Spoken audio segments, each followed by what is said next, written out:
নবীজির দান্দান মোবারক যখন বন্ধু শহীদ হয়ে গেল, মালিক বিন সিনান নজর দিয়ে চেয়ে দেখলেন প্রাণের রাসূলের এই পবিত্র জবান মোবারক দিয়ে বেবে বেবে বন্ধু রক্ত বের হয়ে যাবে, লোহ মোবারক বের হতে থাকবে। মালিক বিন সিনান দেখে বন্ধু সহ্য করতে পারলেন না, দৌড়ে চলে গেল গো প্রাণের রাসূলের কাছে দৌড়ে চলে গেলেন। গিয়ে নবীজির এই পবিত্র মুখ মোবারক দিয়ে যখন রক্ত মোবারক বের হচ্ছে, ও বন্ধু গো, তোমাদেরকে বলছি হৃদয় উজাড় করে শোনো গো বন্ধু, কেমন করে প্রাণের রাসূলকে বন্ধু ভালোবাসতে হয়। কে রে এই গ্রামের মানুষগুলো কেমন করে বসে আছে রে, তাদের হৃদয়ে পাথরের চাইতো বন্ধু শক্ত রে, না হয় এত সুন্দর প্রেমের বাগান ছেড়ে মানুষ দূরে থাকতে পারে না। মানুষের বিবেক মানুষকে জাগ্রত করে তোলে, ঠিক কিনা বলেন? এই জন্য বন্ধু বলে দিতে চাই, মালিক বিন সিনান নবীজির রক্ত মোবারক চষতে শুরু করলো। যখন রক্তগুলো চষতে লাগলো, প্রাণের রাসূল একটা ডাক দিয়ে বলল, রে মালিক বিন সিনান, রক্ত বক্ষণ করো না, রক্তগুলো বক্ষণ করো না, জমিনে ফেলে দাও। মালিক বিন সিনান একটা ডাক দিয়ে বললেন, ইয়া রাসূলুল্লাহ, ইয়া হাবিবাল্লাহ, নবী গো, আমি আমার আল্লাহর ইজ্জতের কসম করে বলছি গো নবী, আপনার একটা ফোঁটা রক্ত উহুদের জমিনে আমি পড়তে দিব না। ইয়া রাসূলুল্লাহ, ইয়া হাবিবাল্লাহ, নবী গো, একটা ফোঁটা রক্ত আমি উহুদের জমিনে পড়তে দিব না গো নবী। এই কথা বলে বলে বন্ধু মালিক বিন সিনান নবীজির রক্ত মোবারক চষতে শুরু করলেন। চষতে যখন রক্তের ফোঁটা চষা শেষ হয়ে গেল, শেষ রক্তের ফোঁটা যখন চষা শেষ হয়ে গেল রে, ও বন্ধু আমার রাসূল একটা ডাক দিয়ে বললেন, রে মালিক বিন সিনান, কি করেছো তুমি? গোটা পৃথিবীর মানুষগুলোকে জানিয়ে দিলেন, দুনিয়ায় যদি তোমরা কোনো জান্নাতি মানুষ দেখতে চাও, তাহলে মালিক বিন সিনানকে তোমরা দেখে নাও।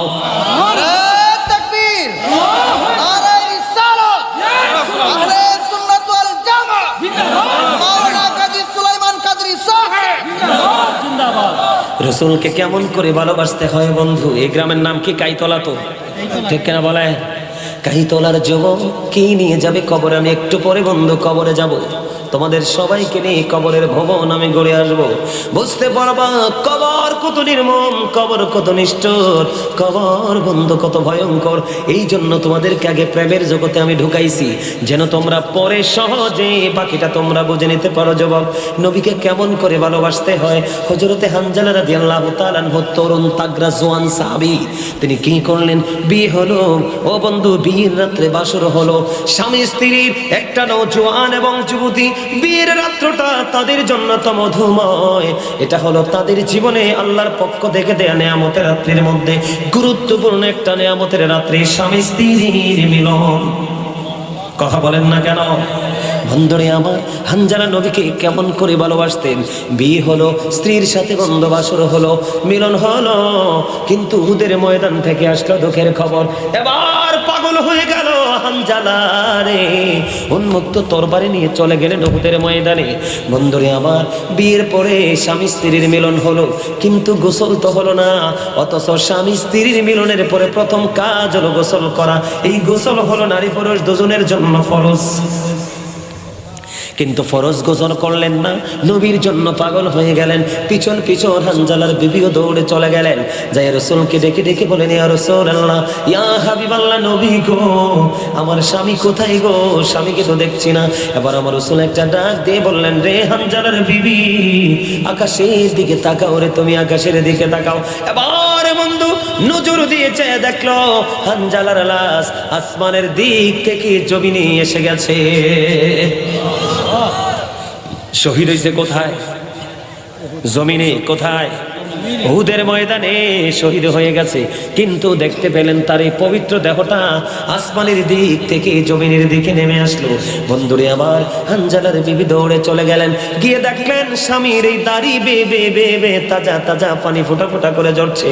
হানজালার বিবি একটা ডাক দিয়ে বললেন, ইয়া রাসূলুল্লাহ, ইয়া হাবিবাল্লাহ, নবী গো, ও প্রাণের নবী, আমি শিওর গো, আমার স্বামী তো গোসল করে নাই গো নবী, আমি দেখতে পাইলাম আমার স্বামী মনে হয় গোসল করে ফেলেছে, তার দাড়ি বেবি ফোঁটা ফোঁটা করে পানি জোরে জোরে পড়ছে। ইয়া রাসূলুল্লাহ, ইয়া হাবিবাল্লাহ, নবী গো কেমন করে সম্ভব গো নবী? এবার বন্ধু হানজালার বিবিকে নবী একটা ডাক দিয়ে বলল, রে হানজালার বিবি, বিবি রে, তোমার স্বামী তো আল্লাহর প্রিয় হাবিব, হাবিবুল্লাহর জন্য জীবন দিয়ে দিল। ও হানজালার বিবি, আমার আল্লাহ তাকে জান্নাতের খাদেম পাঠালেন। জান্নাতের খাদেম পাঠাইয়া পৃথিবীর জমিন থেকে, উহুদের জমিন থেকে তাকে উঠিয়ে নিলেন। উঠিয়ে নিয়ে আল্লাহ রাব্বুল আলামিন তাকে আল্লাহর আরশের নিচের পানি দিয়ে গোসল করাইয়া এই জমিনে পাঠিয়েছে, কারণ তাকে কবরে যাওয়ার পরে ফেরেশতার মুখোমুখি হতে হবে। জুড়ে জুড়ে কন্যা সুবহানাল্লাহ। বলে হুজুর কেন কেন গো?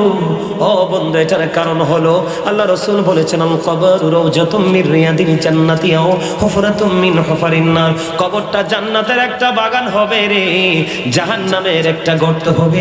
অপবিত্র নাফাক মানুষের ঠিকানা জান্নাতে নাই, ঠিক কিনা বলেন? এই জন্য আল্লাহ রাব্বুল আলামিন এমনি তো তিনি সাহাবী বন্ধু রে, কিন্তু শরীয়তের আইন তো মানতে হয়। কথা বলেন না কেন? শরীয়তের আইন মানতে হবে। এই জন্য তাকে জান্নাতের খাদেম দিয়া আরশের নিচের পানি দিয়ে গোসল করাইয়া জমিনে পাঠাইছে। জুরি জুরি কন্যা সুবহানাল্লাহ। এই জন্য বলে কাইতলার যুবক, কেমন করে বসে আছো ঘরে রে? কেমন করে তোমরা কবরে যাবে? কারণ আসার সিরিয়াল থাকলেও যাওয়ার সিরিয়াল নাই। এখনকার মুরব্বী মানুষ জমিনে থাকে, এখনকার মধ্যবর্তী যুবক পোলাপাইন হার্ট অ্যাটাকে মারা যায়। কথা বলেন না কেন? আজকে 2 বছর যাবত আপনারা খেয়াল করে দেখেন, পাড়ায় পাড়ায় মহল্লায় মহল্লায় ইয়াং ছেলেরাই কোনো কারণ নেই মারা যাচ্ছে। বন্ধু, মারা যাবে না কেন? সকাল বিকাল সারাটা সময় তারা আল্লাহ রাসূলের এগেইনস্টে দাঁড়িয়ে চলে। কথা বলেন না কেন? তাহলে আপনি বোঝেন, শরীর কিন্তু তার নাপাক শরীয়তের হিসাবে, ঠিক কিনা বলেন? শরীর কি নাপাক? মদিনার নবীর প্রেমের কারণে জান্নাতের পানি দিয়ে গোসল করছে। সুবহানাল্লাহ বলেন না? আরশের নিচের পানি দিয়ে গোসল করছে। করাইছে কে রে? জান্নাতের খাদেম। জুরি জুরি কন্যা সুবহানাল্লাহ। ও বন্ধু, তুমি যখন জান্নাতে যাবে রে, তোমার খাদেম হবে আল্লাহর নূরের ফেরেশতারা। জোরে জোরে বলেন না একবার সুবহানাল্লাহ। এই কাইতলা গ্রামের মা আমার বোনেরা মনে মনে চিন্তা করবে, বলে হুজুর গো, হুজুর পুরুষ সাহাবীরাই শুধু নবীকে ভালোবাসেনি গো, মহিলা সাহাবীরা কি নবীকে ভালোবাসে নাই? মহিলারাও ভালোবেসেছে। বন্ধু, প্রমাণ দিতে চাই রে, এই ঘটনাটাও কিন্তু উহুদের ময়দানে হযরত নুসাইবা রাদিয়াল্লাহু তাআলা আনহা তিনি শুনতে পাইলেন নবীজি উহুদের ময়দানে শহীদ হয়ে গেছে। এবার হযরত নুসাইবা সহ্য করতে পারলেন না, দৌড়াই মদিনার নবীর প্রেমে। বন্ধু, কিছু দূর যাওয়ার পরে খবর আসলো, রে নুসাইবা, যুদ্ধের ময়দানে তোমার ভাই তো শহীদ হয়ে গেছে। যুদ্ধের ময়দানে তোমার ভাই তো শহীদ হয়ে গেছে। কেমন প্রেমিক ছিলেন বন্ধু মদিনাওয়ালার! যখন শুনলেন যুদ্ধের ময়দানে তোমার ভাই তো শহীদ হয়ে গেছে, হযরত নুসাইবা দাঁড়ায় না, ও বন্ধু সামনের দিকে দৌড়ায়। আরো কিছু দূর যাওয়ার পরে খবর আসলো, নে নুসাইবা, যুদ্ধের ময়দানে তোমার বাবাও তো শহীদ হয়ে গেছে। আরো কিছু দূর যাওয়ার পরে খবর আসলো, রে নুসাইবা, যুদ্ধের ময়দানে তোমার স্বামীও তো শহীদ হয়ে গেছে। একটার পর একটা সুখের দুঃখের সংবাদ তিনি পাচ্ছেন, কিন্তু নুসাইবা একটা সেকেন্ডের জন্য দৌড়ায় না, দাঁড়ায় না, দৌড়ায় শুধু মদিনার নবীর প্রেমের কারণে। দৌড়াইতে দৌড়াইতে যে দেখা হয়ে গেল মদিনাওয়ালার সাথে। এবার মদিনাওয়ালা ডেকে ডেকে বললেন, রে নুসাইবা, আজকে তোমার অনেক বড় ক্ষতি হয়ে গেল রে। এবার নুসাইবা একটা ডাক দিয়ে বললেন, ইয়া রাসূলুল্লাহ, ইয়া হাবিবাল্লাহ, নবী গো, আমার ভাই বাবা স্বামী শহীদ হয়ে গেছে, আমার বিন্দু পরিমাণ কোনো দুঃখ নাই গো, আমি আপনাকে পেয়েছি তো সব পেয়ে গেছি।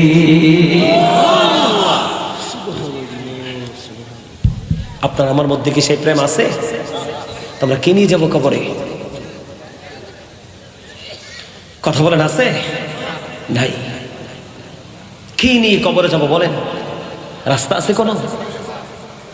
প্রেমও নাই, ঈমানও নাই, আমলও নাই। তো কেন আসছি আমরা দুনিয়ায়? শুধু কটা খাওয়ার জন্য আর ঘুমানোর জন্য? না, এটার নাম জীবন না। এই জীবন কিন্তু থেমে যাবে, কিন্তু ওপারের জীবন থামবে না। রসুলকে বন্ধু জঙ্গলের প্রাণীরা পর্যন্ত ভালোবাসতো, এটা বিশ্বাস করেননি? কথা বলেন না কেন? রসুলকে আকাশের মেঘমালা পর্যন্ত ভালোবাসতো রে। আমার রসুল যখন রৌদ্র দিয়ে হাঁটতো, মেঘমালা এসে আমার রসুলকে ছায়া দিত। ও বন্ধু, কেমন নবী তোমরা পেয়েছো, আমরা পেয়েছি বন্ধু জানো না। হযরতে আলী রাদিয়াল্লাহু তাআলা আনহু বলছেন, আমি নবীজির সঙ্গী, ও বন্ধু নবীজি হাঁটতেছেন, আমি নিজের কানে শুনতে পেয়েছি রে, আশেপাশের গাছপালা আমার রাসূলকে সালাম দিয়েছে। জোরে জোরে কন্যা সুবহানাল্লাহ। ও বন্ধু, হযরতে জাবির ইবনে সামুরা রাদিয়াল্লাহু তাআলা আনহু তিনি বললেন, আমি পূর্ণিমা রাতে চেয়ে দেখলাম নবীজি একটা চাদর মুড়ি দিয়ে শুয়ে আছে। আমি পূর্ণিমা রাতে দেখলাম রাসূল একটা চাদর আবৃত করে শুয়ে আছে। আমি একটাবার পূর্ণিমার চাঁদের দিকে তাকাইলাম, আর একটাবার আমার প্রাণের রাসূলের নূরানি চেহারা মোবারকের দিকে তাকাইলাম। আমি চাইয়া দেখলাম রে, পূর্ণিমার চাঁদ চাইতেও সুন্দর আমার নবী। আমরা কেমন নবীর উম্মত হয়েছি রে বন্ধু, আমার রাসূল জানিয়ে দিয়েছে, উম্মত উম্মত রে, সকল নবীরা তাদের দোয়া দুনিয়ায় শেষ করে গেছে রে উম্মত, কিন্তু আমি নবীর দোয়া আমি শেষ করে যাইনি রে, আমি আমার উম্মতের জন্য জমা করে রেখে দিয়েছি। জুড়ে জুড়ে কন্যা সুবহানাল্লাহ। এমন নবীকে ভুলে মানুষ কেমন করে বন্ধ ঘরে থাকে রে, এমন রাসূলকে বলে মানুষ কেমন করে ঘরে ঘুমায় রে। ওই রাসূলকে ভুলে গেলে বন্ধু তোমার জীবন বিপন্ন হয়ে যাবে বন্ধু। কেমন নবীর উম্মত হয়েছি আমরা। ও বন্ধু, 1969 সনে নীল আর্মস্ট্রং $50 লক্ষ কোটি ব্যয় করে তিনি চাঁদের দেশে গেলেন। ওখান থেকে বিন্দু পরিমাণ বালু কণা নিয়ে তিনি পৃথিবীতে ফিরে আসলেন। আপনার আমার এই জমিন থেকে চাঁদ বন্ধু 1,40,000 মাইল দূরে রে বন্ধু। আমার রাসূল এই পৃথিবী থেকে ইশারা করলেন, 1,40,000 মাইল দূরে চাঁদকে 4টা 2টা টুকরা হইতে দেরি হয় না। সুবহানাল্লাহ বলেন না কেন? আরো জোরে বলেন না সুবহানাল্লাহ। আমার নবী এমন একজন নবী বন্ধু রে, আপনারা জানেন কিনা জানি না, মুসা নবী আল্লাহকে দেখতে চেয়েছিলেন, আল্লাহ রাব্বুল আলামিন না করে দিয়েছেন।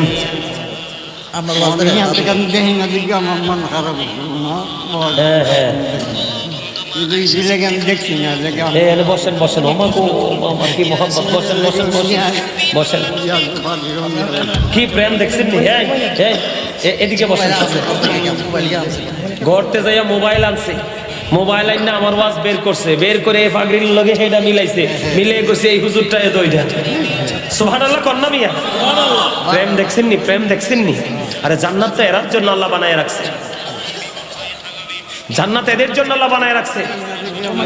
আমি আপনাদেরকে বলি, আমার গোটা বাংলাদেশ তথা গোটা পৃথিবীতে যত ভক্ত, আমার ভালোবাসার মানুষ সব মুরব্বী, সব মুরব্বী, নারী বলেন পুরুষ বলেন, সব দাদু ভাইয়ের মতো আপনাদের মতো মুরব্বী, সব ফোলাফাইন আমার বন্ধু হয় না। আর আমি ফলান বন্ধু হইব কই থেকে? কারণ বন্ধুত্বের মর্যাদা কি এরা এটাই তো বুঝে না, ঠিক না বলেন? সামান্য একটা সুপারি লিয়া কাজ্জা লেগে এক বন্ধু আরেক বন্ধুর মাথা ফাটাই ফেলে, এরার বন্ধু বলে? যারা ত্যাগ করতে জানে ওরাই হলো বন্ধু।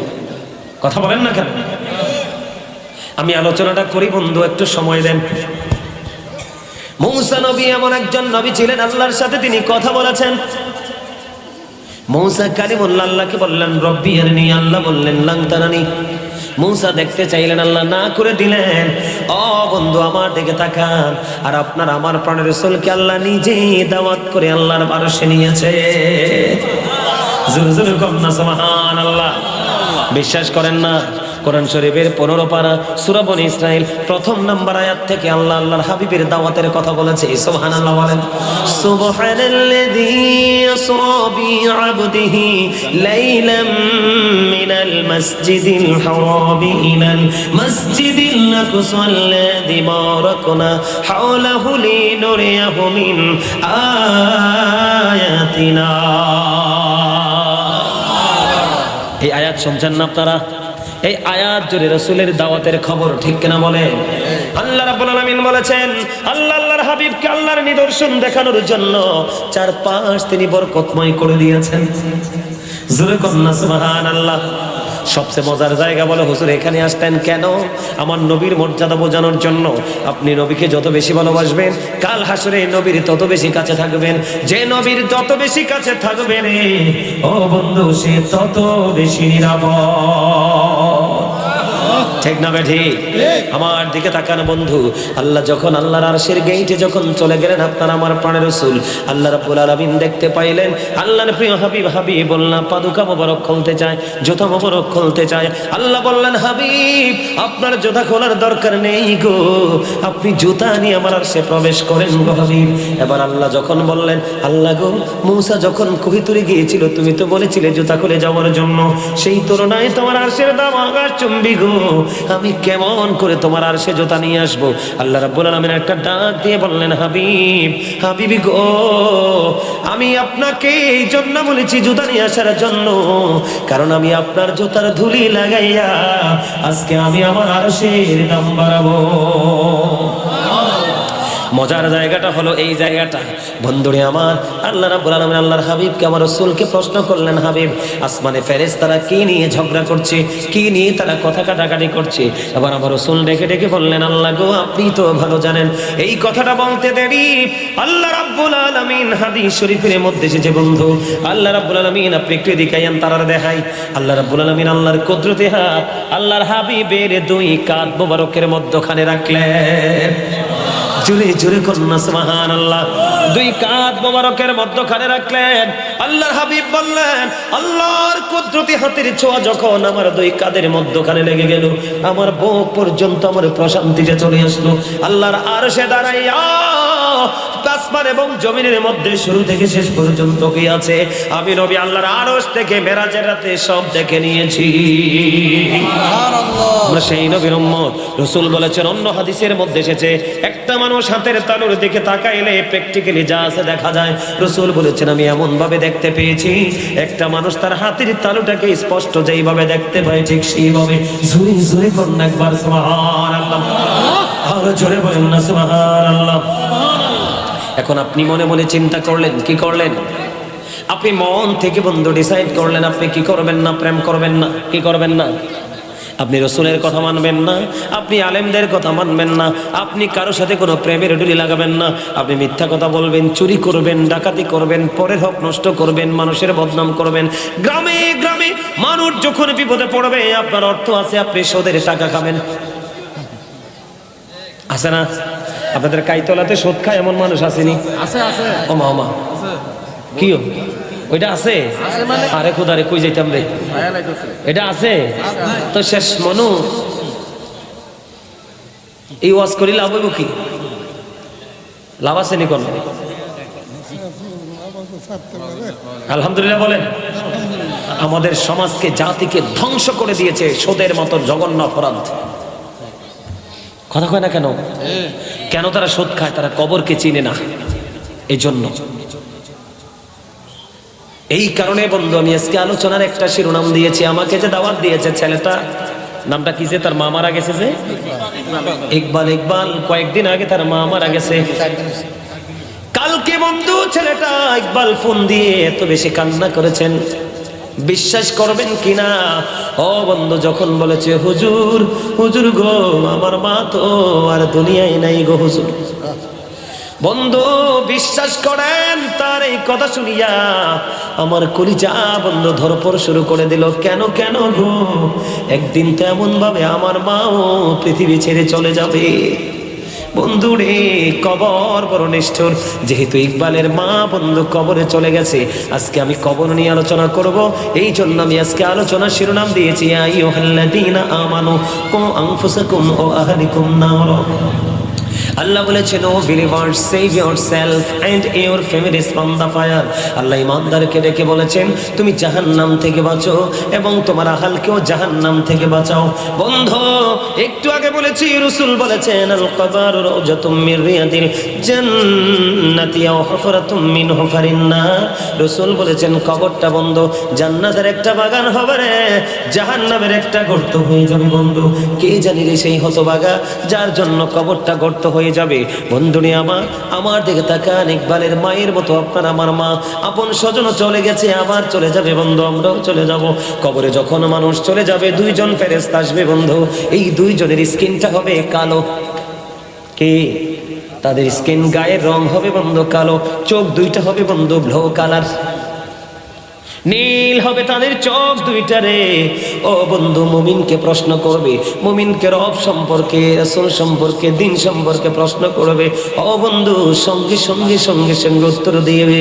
উত্তরটা দিতে দেরি, গায়েব থেকে আওয়াজ আসবে, বন্ধু আসতে দেরি রে, তার কবরটা দৈর্ঘ্যে এবং প্রস্থে 70 গুণ প্রশস্ত হয়ে যাবে।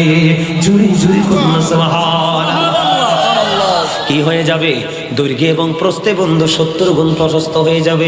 নূরের আলোয় তার কবরটা আলোকিত হয়ে যাবে। বন্ধু, তার কবর জান্নাত হয়ে যাবে। ঠিক তখনই বন্ধু, তখনই কি করা হবে বন্ধু?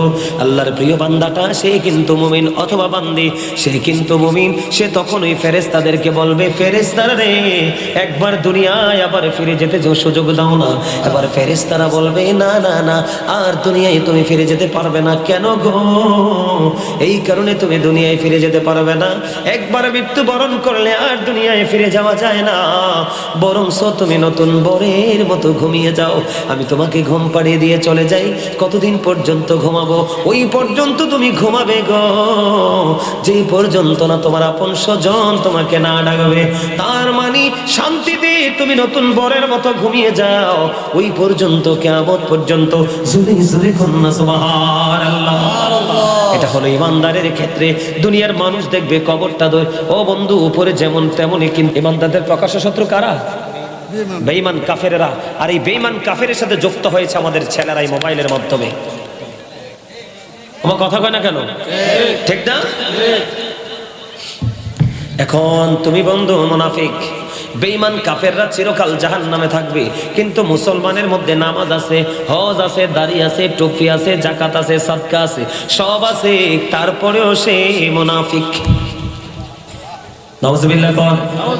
এই মুনাফিক যখন বন্ধ কবরে যাবে, মুনাফিক কবরে যাওয়ার পরে তাকে বন্ধ প্রশ্ন করা হবে, সে কোনো উত্তর দিতে পারবে না, লা আদরি বলে দিবে।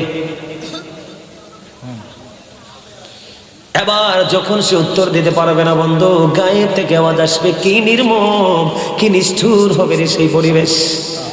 অত্যন্ত জঘন্য হবে বন্ধু। ও কাইতলার আমার ভাই, আমার বাবা গো, মা বোনদেরকে ডেকে ডেকে বলছি গো, ঘুমিও না, যে যেখানে আছো সেখান থেকে শোনো।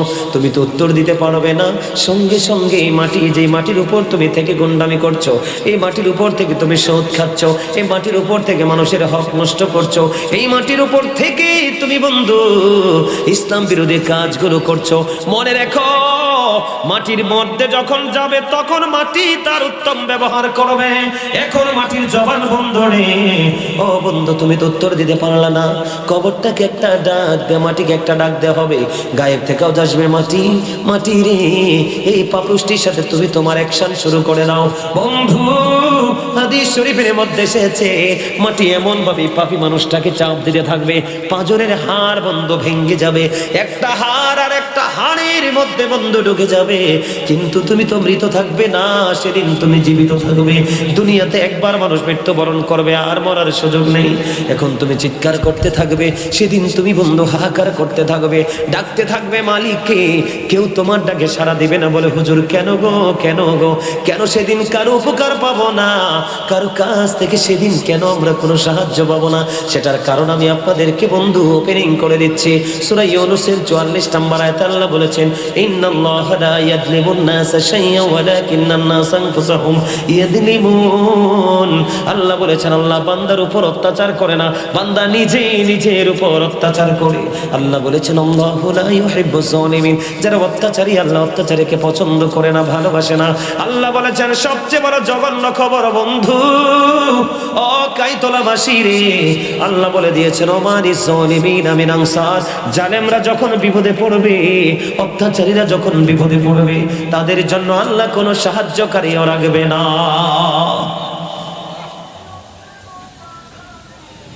আপনি সারা জীবন সম্পদের নেশায় দৌড়াইছেন, আপনি সারা জীবন সন্তানের ভবিষ্যতের চিন্তায় আপনি দৌড়াইছেন, আল্লাহ রসুলের খবর রাখেননি, কখন কি করতে হবে সেটাও আপনি করেননি। ওই সমস্ত নারী পুরুষের জন্য ওয়াজ, কোরআন শরীফের 19 পারা সূরা শুআরা 88 নম্বর আয়াতে আল্লাহ বলেছেন ইয়াউমা লা ইয়ানফা'ু মালুন ওয়ালা বানুন, কিয়ামতের দিন আপনার ধন সম্পদ সন্তান সন্ততি কোনোটাই কোনো কাজে আসবে না। ওরে গাইতলার মানুষ কেমন করে সেদিন সইবে রে? ও বন্ধু, আল্লাহরও খবর জানিয়ে দিয়েছে, বলবনি? কথা বলেন না। আমরা কিন্তু দেখতে পাই, আমাদের মনের মধ্যে যদি এমন চিন্তা থাকে যে আমরা দেখতে পাচ্ছি কবরটা মাত্র 3.5 হাত মাটির কোর, এই কবরটার উপরে একটা বাঁশের ছাউনি দিয়ে দিলাম, দেওয়ার পরে কিছু মাটি দিয়ে বন্ধ ঢাকা দিয়ে দিলাম, ধাক্কা দিলে তো পারা যায় না। না না, আল্লাহ বলেছেন ইন্না বাতশা রাব্বিকা লাশাদীদ, the sieging of Allah is difficult, আল্লাহর ধর, আল্লাহর পাকড়াও বন্ধ বড় শক্ত, বড় কঠিন। আল্লাহ বলেছেন ইন্নাল্লাহা সারিউল হিসাব, আল্লাহ is going to take account, আল্লাহ হিসাব গ্রহণে অত্যন্ত তৎপর। জুড়ে জুড়ে কন্যা একবার আল্লাহু আকবার। তোমার জীবনে যত সময় তুমি দুনিয়ার বুকে পেয়েছো বন্ধু, তোমার জীবনে যত সময় তুমি দুনিয়ার বুকে পেয়েছো, প্রত্যেকটা সময়ের হিসাব আল্লাহ পুঙ্খানুপুঙ্খান তোমার কাছ থেকে নেবে। যৌবনকালের হিসাব তোমার থেকে নেবে, কতটুকু শিক্ষা অর্জন করেছো সেটার হিসাব নেবে, শিক্ষা অনুযায়ী কতটুকু আমল করেছো সেটার হিসাব বন্ধ মানুষের কাছ থেকে নেবে। এই ছেলে নিচে এসে বসো, মুরব্বীরা সামনে বসে। এই যে বাচ্চা কাচ্চার আদব কায়দা কিচ্ছু নাই, শিখবো কোত্থেকে? এখনকার মা বাপে তো আছে মোবাইল লইয়া আর গুন্ডামি লইয়া। মা কথা কয় না কেন? কয়টা মা বাবা আছে, ঠিক না বলে? কয়টা মা বাবা আছে সন্তানকে শিক্ষা দেয়? ঠিক না ঠিক? আমার কথা আপনারা বুঝতেছেন? কথা বলেন, বুঝতেছেন? তাহলে কি করা যাবে? আমার দিকে তাকান, সেই দিন কিন্তু কাউকে দোষ দিতে পারবেন না। কথা বলেন না কেন? সেদিন কি কাউকে দোষ দেওয়া যাবে? যাবে না, যাবে না। ও গাইতলাবাসী, তোমার আমার বাড়িতে, কোনো দোকানে, কোনো রাস্তায়, সৌমনিতে যদি সিসি ক্যামেরা লাগায়, মানুষ ভয়ে কিন্তু সেই ক্যামেরার সামনে যে কোনো অকারেন্স করে না, কারণ ধরা পড়ে যাব। কিন্তু এই ক্যামেরার ফুটেজ তো নষ্ট করা যায়, ডিমলিশ করা যায়। বন্ধু, এমন চির অমর ক্যামেরা তোমার কাঁধে আছে রে, তুমি মরে গেলে ওই ক্যামেরা বন্ধ মরবে না। এই ক্যামেরার নাম কি? আল্লাহ বলেছেন ওয়া ইন্না আলাইকুম লাহাফিজিন কিরামান কাতিবিন, ঠিক না বলেন? কিরামান কাতিবিন, কাঁধে বসিয়া সকল কর্ম লিখিতেছে হুকুম নিয়া, আল্লাহর হুকুম নিয়া। 40 কদম হাটিয়া আসবে রে সুজন, মুনকার নাকির হাজির হইবে রে তখন। ঘুমটা খুলিয়া সওয়াল ও মুসলিম ভাই, ঘুমটা খুলিয়া সওয়াল করিবেন তখন। 40 কদম হাটিয়া আসবে রে সুজন।